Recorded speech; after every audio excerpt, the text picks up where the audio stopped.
A lot of people are constantly asking if whether there's anyone who cares about them in their lives because they haven't had that assurance that they are loved.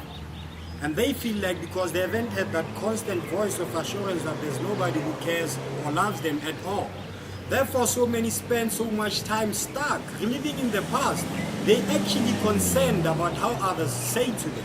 And because they remain loyal to the scripts written in their minds, they've now become terrified of change.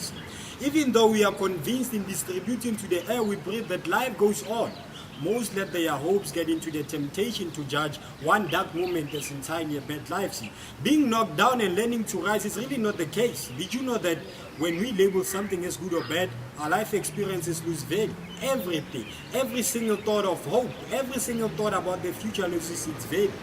Gandhi said our future depends on what we do in the present moment.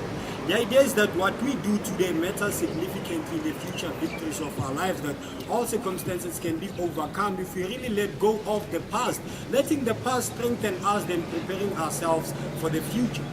Did you know that you're holding yourself back by constantly being jealous and comparing of how others do in their lives, that you can't even pay attention to what's happening in your own lives?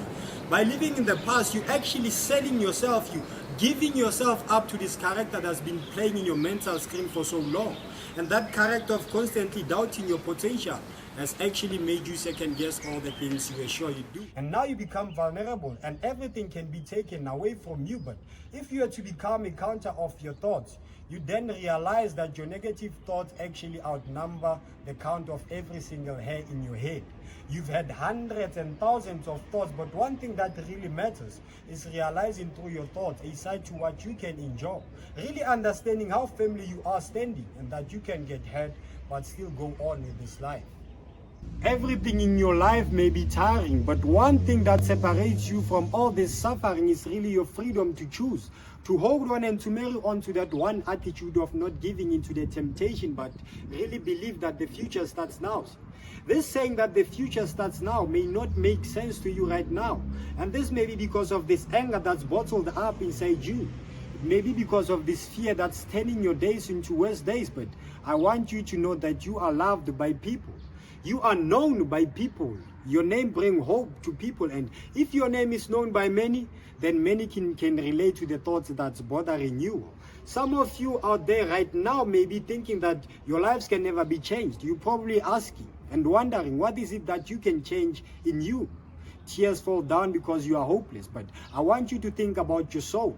Think about the role that you play in other people's lives, and that what you're thinking about right now has to be something so meaningful. Think about your sustainment. Think about the times you made someone smile. Always try and think about things to come. Try and always think about the future, because it is that yesterday that has made you someone to hate. It has made you a doubter, but that same yesterday has nothing to do with who you can become today or tomorrow. So many people believe that failure was made for them. As a result, they're not willing to fight back. They remain locked in some dry rooms. But I want you to imagine how the world would be if anyone who's ever felt down, if anyone who's ever lost hope had actually decided to surrender and had agreed that failure was made for them. There would be no achievements in this world, meaning there would be no celebrations. There would be no success in this world. Really, our darkest moments always turn out to be our proudest moments. I think if we shift our focus off ourselves and our failures and really looking at the possibilities that tomorrow is in store for us, not only will we realize that yesterday is just a story that can never be changed, but we'll boldly realize that yesterday actually contribute to how we see this world today. Failure should really mean lessons. Mistakes should fuel our energy to even enjoy more on this life's journey. You should rethink about your life. You're the author, you're the participator. And if you think of yourself with this thought as tomorrow being a lifetime opportunity, then there'll be more dreams to come your way. More ideas will come and more precious things will come into your life. I'm Joshua Sal, and I'll tell you more.